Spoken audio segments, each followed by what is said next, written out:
Good morning বন্ধুরা। আজ হলো 23 জুন, মঙ্গলবার। আজকের সকালের বিশেষ বিশেষ খবর হলো আসামের আন্তর্জাতিক যোগাযোগ ব্যবস্থাকে আরও শক্তিশালী করতে বড় পদক্ষেপ নেওয়া হয়েছে।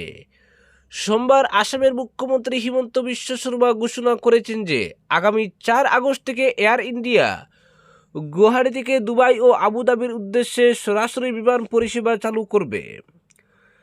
সামাজিক মাধ্যমে এই সুখবর জানিয়ে মুখ্যমন্ত্রী বলেন, নতুন নন স্টপ আন্তর্জাতিক উড়ান পরিষেবা উত্তর পূর্ব ভারতের প্রবেশদ্বার হিসেবে গুয়াহাটির গুরুত্ব আরও বাড়িয়ে তুলবে এবং বিশ্বের সঙ্গে এই অঞ্চলের যোগাযোগকে নতুন উচ্চতায় নিয়ে যাবে। নতুন এই রুট চালু হওয়ার ফলে গুয়াহাটি বিমানবন্দর থেকে এখন সংযুক্ত আরব আমিরশাহী, থাইল্যান্ড, সিঙ্গাপুর এবং ভুটান, এই 4টি দেশের সঙ্গে সরাসরি আন্তর্জাতিক বিমান যোগাযোগ স্থাপিত হবে। মুখ্যমন্ত্রী আরও জানান, গুয়াহাটিকে দক্ষিণ পূর্ব এশিয়ার একটি গুরুত্বপূর্ণ ভ্রমণ ও ট্রানজিট হাব হিসেবে গড়ে তুলতে রাজ্য সরকার বর্তমানে ভিয়েতনামের সঙ্গে সরাসরি বিমান যোগাযোগ স্থাপনের লক্ষ্যে কাজ করছে। এই ঘোষণা এমন এক সময় এসেছে যখন সম্প্রতি ইউরোপীয় ইউনিয়নের একাধিক সদস্য দেশ আসাম সফর সংক্রান্ত সতর্কতা শিথিল করেছে। এর আগে অস্ট্রেলিয়া ও জাপানও একই ধরনের পদক্ষেপ গ্রহণ করেছিল। মুখ্যমন্ত্রী এই পরিবর্তনকে আসামের নিরাপত্তা, যোগাযোগ ব্যবস্থা এবং অর্থনৈতিক সম্ভাবনার প্রতি আন্তর্জাতিক আস্থার প্রতিফলন বলে উল্লেখ করেন। হিমন্ত বিশ্ব শর্মা বলেন, একসময় আন্তর্জাতিক মহলের অনেকেই তাদের নাগরিকদের আসাম শহর থেকে বিরত থাকার পরামর্শ দিতেন। আজ পরিস্থিতি বদলেছে।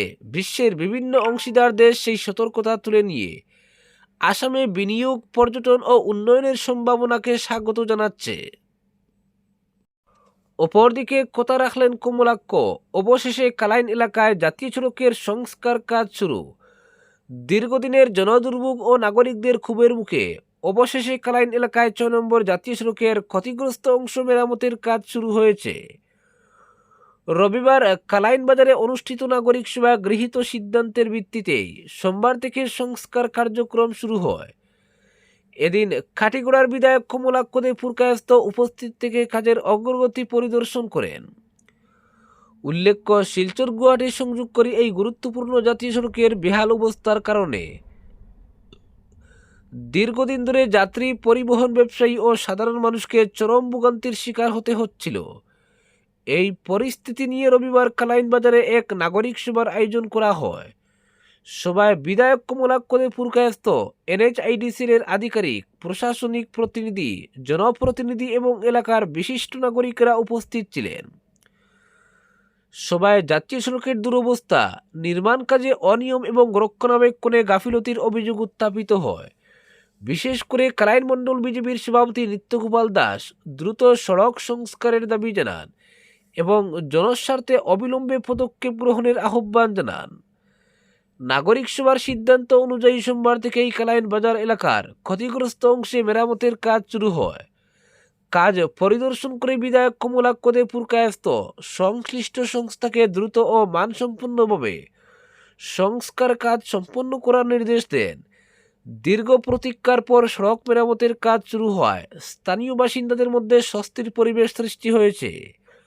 তবে এলাকাবাসীর দাবি, সাময়িক সংস্কারের পাশাপাশি জাতীয় সড়কের স্থায়ী সমাধানের জন্য কার্যকর পদক্ষেপ গ্রহণ করতে হবে।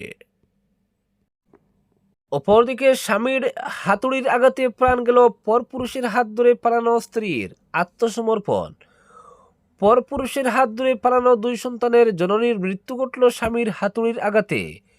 এই নৃশংস ঘটনাটি ঘটেছে শ্রীভূমি জেলার বাজারিছড়া থানার অন্তর্গত সীমান্তবর্তী জেরজেরি এলাকায়।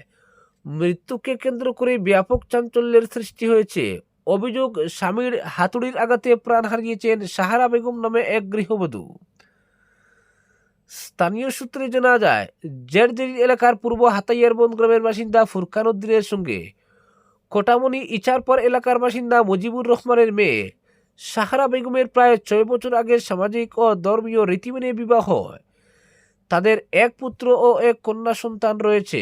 অভিযোগ অনুযায়ী কিছুদিন আগে সাহারা বেগম স্থানীয় এক ব্যক্তি জসিম উদ্দিনের সঙ্গে প্রেমের সম্পর্কে জড়িয়ে পড়েন। এরপর প্রায় 15 দিন আগে তিনি স্বামী সংসার ছেড়ে জসিম উদ্দিনের সঙ্গে চলে যান। ঘটনাকে কেন্দ্র করে এলাকায় একটি সালিশি সভারও আয়োজন করা হয়। সেখানে সাহারা বেগম ও জসিমউদ্দিনের সম্মতির ভিত্তিতে তাদের একসঙ্গে থাকার সিদ্ধান্ত গৃহীত হয় বলে জানা গেছে।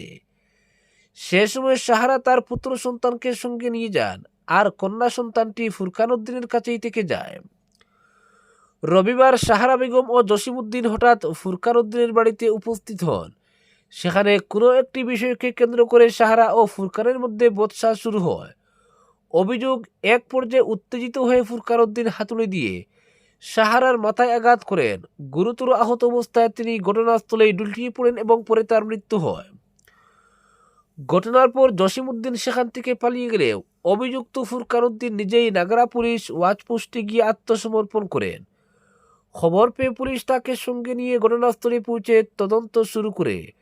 পরে ঘটনাস্থলে পৌঁছান পাথারকান্দি থানার সার্কেল অফিসার আদিতি নুনিশা এবং অতিরিক্ত পুলিশ সুপার।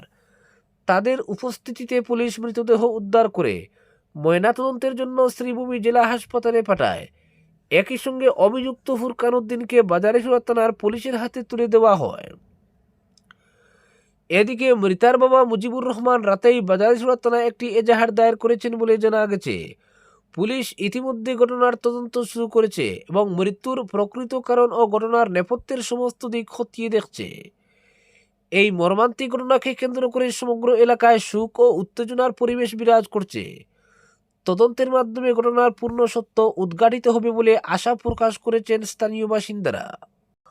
অপরদিকে শিশু ও মাতৃস্বাস্থ্যের উন্নয়নকে আরও শক্তিশালী করতে বরাক উপত্যকার 3 জেলায় ব্যাপক পর্যালোচনা ও ক্ষেত্র সমীক্ষা চালিয়েছে আসাম সরকারের এক উচ্চ পর্যায়ের প্রতিনিধি দল।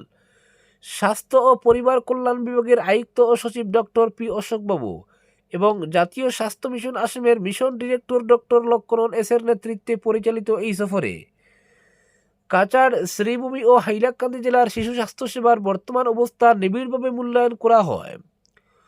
সরকারি সূত্রে জানা গেছে, শিশু ও মাতৃস্বাস্থ্যের ক্ষেত্রে চলমান কর্মসূচির অগ্রগতি পর্যালোচনা, স্বাস্থ্য পরিষেবার কার্যকারিতা যাচাই এবং ভবিষ্যৎ উন্নয়নের জন্য প্রয়োজনীয় পদক্ষেপ নির্ধারণই ছিল এই সফরের মূল উদ্দেশ্য। প্রতিনিধি দল বিভিন্ন স্বাস্থ্য প্রতিষ্ঠানে গিয়ে শিশু স্বাস্থ্যসেবা, চিকিৎসা পরিকাঠামো, মানব সম্পদ এবং চিকিৎসা সরঞ্জামের প্রাপ্যতা সম্পর্কে বিস্তারিত তথ্য সংগ্রহ করে। সফরকালে শিলচর মেডিকেল কলেজ ও হাসপাতাল সহ 3 জেলা হাসপাতাল পরিদর্শন করা হয়।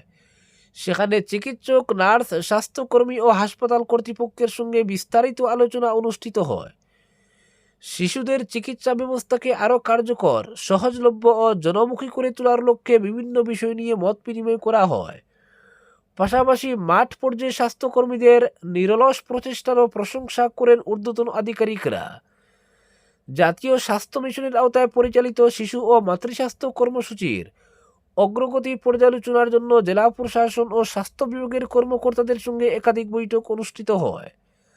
আলোচনায় রেফারেল ব্যবস্থা আরও শক্তিশালী করা, মানসম্পন্ন স্বাস্থ্যসেবার পরিধি বৃদ্ধি, শিশু মৃত্যুহার হ্রাস এবং স্বাস্থ্য ব্যবস্থার প্রতিটি স্তরে অত্যাবশ্যক পরিষেবা নিশ্চিত করার পর বিশেষ গুরুত্ব আরোপ করা হয়। অপরদিকে কাছাড় জেলার দোলাই থানার অন্তর্গত রাজনগর এলাকায় এক ব্যক্তির ঝুলন্ত মৃতদেহ উদ্ধারের ঘটনায় ব্যাপক চাঞ্চল্যের সৃষ্টি হয়েছে। ঘটনাটি আত্মহত্যা নাকি পরিকল্পিত হত্যা, তা নিয়ে পরিবার ও স্থানীয়দের মধ্যে দুয়াশা তৈরি হয়েছে। ইতিমধ্যে ঘটনার তদন্ত শুরু করেছে দোলাই থানার পুলিশ। মৃত ব্যক্তির নাম রুহুল উদ্দিন তালুকদার। তিনি রাজনগর এলাকার বাসিন্দা এবং মুসলিম উদ্দিন তালুকদারের পুত্র। পরিবার সূত্রে জানা গেছে, রবিবার বাজার থেকে বাড়ি ফেরার পর রুহুল উদ্দিন তার স্ত্রী হাসিনা বেগম বড়বুইয়াকে জানান, বাজারে কারোর সঙ্গে কথা কাটাকাটির সময় তার পায়ে আঘাত লেগেছে। পরে তিনি স্ত্রীকে বাপের বাড়িতে চলে যেতে বলেন। এ নিয়ে স্বামী স্ত্রীর মধ্যে কিছুটা বাকবিতণ্ডাও হয়। এরপর স্ত্রী বাপের বাড়িতে চলে যান এবং রুহুল উদ্দিন বাড়িতে একাই ছিলেন। স্থানীয়দের দাবি, রবিবার গভীর রাতে বাড়ির ভিতরে কিছু অস্বাভাবিক ঘটনা ঘটেছে বলে আশপাশের বাসিন্দারা টের পান। পরে তারা গড়ে গিয়ে রুহুল উদ্দিনকে গলায় ফাঁস লাগানো অবস্থায় ঝুলতে দেখেন। খবর দ্রুত এলাকা জুড়ে ছড়িয়ে পড়লে চাঞ্চল্যের সৃষ্টি হয়। ঘটনার খবর পেয়ে দ্রুত ঘটনাস্থলে পৌঁছান তার স্ত্রী।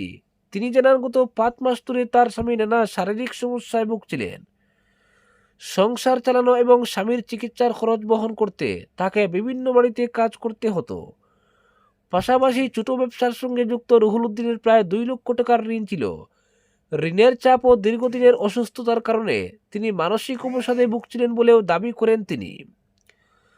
সোমবার সকালে দোলাই থানার পুলিশ ঘটনাস্থলে পৌঁছে স্থানীয় পঞ্চায়েত প্রতিনিধি ও এলাকার গণ্যমান্য ব্যক্তিদের উপস্থিতিতে মৃতদেহ উদ্ধার করে পরে ময়নাতদন্তের জন্য মৃতদেহ শিলচর মেডিকেল কলেজ ও হাসপাতালে পাঠানো হয়। পুলিশ সূত্রে জানা গেছে, মৃত্যুর প্রকৃত কারণ উদ্ঘাটনে তদন্ত শুরু হয়েছে। ময়নাতদন্তের রিপোর্ট হাতে পাওয়ার পরই এটি আত্মহত্যা নাকি অন্য কোনো কারণে মৃত্যু হয়েছে সে বিষয়ে স্পষ্ট ধারণা পাওয়া যাবে। ঘটনাকে কেন্দ্র করে এলাকায় নানা জল্পনা কল্পনা অব্যাহত রয়েছে। আজকের বিশেষ সংবাদ এখানেই সমাপ্ত।